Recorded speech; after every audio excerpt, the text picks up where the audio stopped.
Well guys, I got this potting mix from the dollar store and it was $2.50 Canadian before tax. So I've never bought this before, and it says it's good for interior, exterior, seedlings, flowers, vegetable gardens, container gardens. It's 14 liters of potting mix and we're gonna give it a try.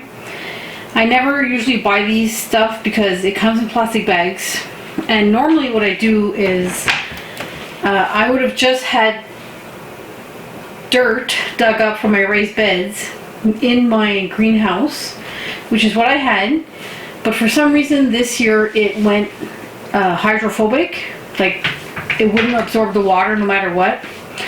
So I gave up and I need to start my tomatoes today. So this is what we're using. It looks pretty good. It's nice and dark.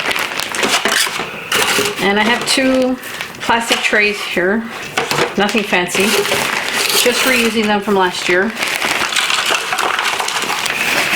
Don't worry about the mess, guys. I'll clean it up.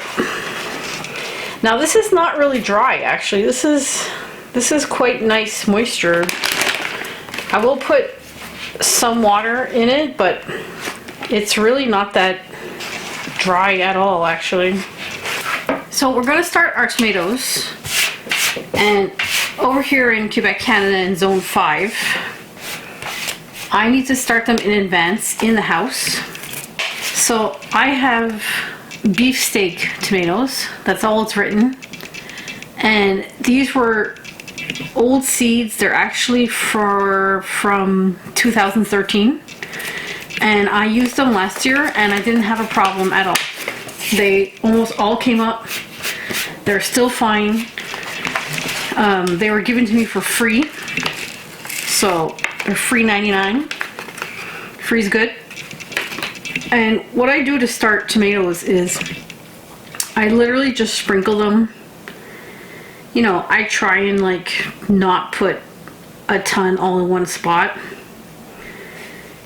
but I try and space them out because these are going to be up potted later. So I'm not really worried about too many getting stuck together. I mean, I'm not doing it on purpose to put 10 in one spot, and we'll see how many comes up. So being from 2013, they might not all come up, but a surprising amount should make it up, because like I said, last year I had a really good germination rate, and I actually had enough up potted last year to sell some. I think I sold them for $3 each. You can just push them in a little bit and just cover them. They don't have to be covered so deep, or you could just take a little bit of soil and sprinkle on top. Whatever you want to do is fine. It doesn't have to be fancy schmancy, guys. It doesn't have to be, you don't have to have expensive potting soil, right? And I thought we would chat, you know, talk about stuff. So this is a plastic container that I got plants in last year, and I'm just reusing it. So this square, 4 squares are beefsteak. Now I have these from VZ Seeds. It's a seed company located out of Prince Edward Island, Canada, and I order from them a lot. Like almost all my seeds come from them, and these are organic, and it's called Cherry Falls cherry tomato. And the reason I got it is because it says Cascading vines. Cherry Falls produces bright red, sweet, juicy cherry tomatoes on productive vines. Its vigorous growing habit will give you extremely high yields, and the trailing vines make it ideal for container or basket growing. Does not need staking or pinching. This determinate tomato produces fruit all summer.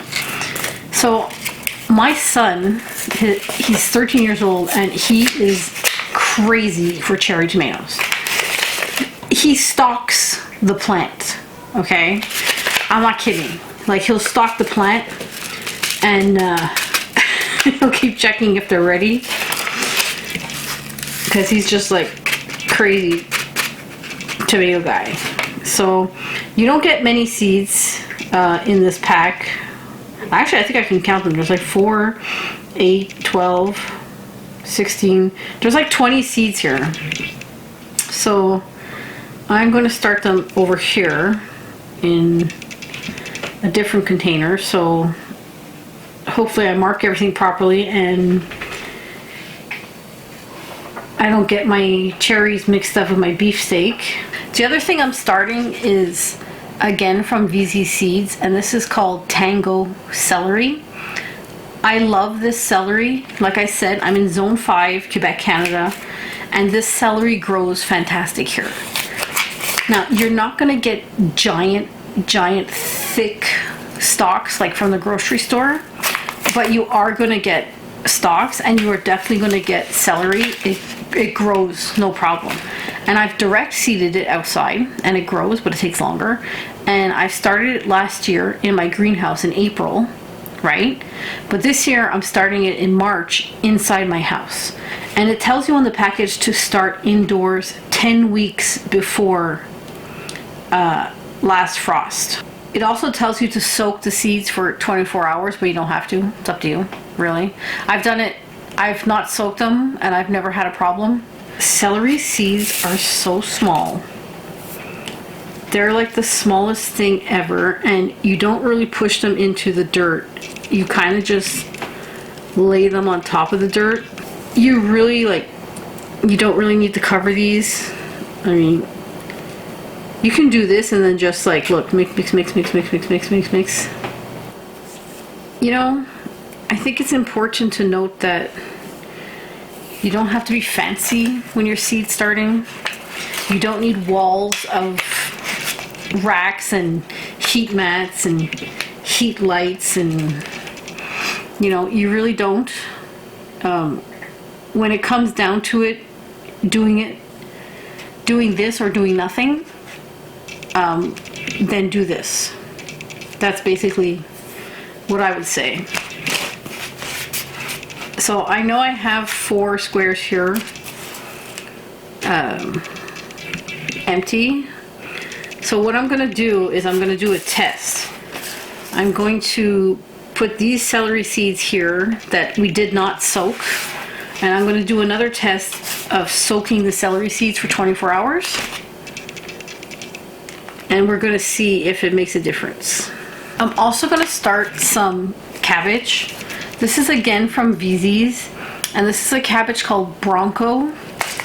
And for the first time ever last year, I had an amazing luck growing cabbages. I think I grew like 12 to 14 or something, and they were so good, and they were like amazing. I was so thrilled that I grew a cabbage finally. So I don't have that many seeds at all because these were from last year, and so it's called Bronco, and it's a fancy blue-green cabbage. Usually has 6 to 7 inch heads and 2 to 5 pounds, and it matures in about 64 to 68 days from transplanting. So I got about 25 to 30 seeds here, and don't worry about them, you know, putting this many in 2 little squares. Don't worry about them, because once they start coming up, they could be transplanted into bigger containers after. Okay, I have the celery seeds in water. I'm going to put them up here. with a note that says celery seeds having a bath. Hopefully nobody will knock them over. Okay, let's get the celery seeds out that we're having a bath. Doesn't look like anybody messed with them. Shocking. What do they look like? Do they look like anything different? I don't know. Maybe they look a little bit more puffy. I'm just going to pour them on because they're so tiny.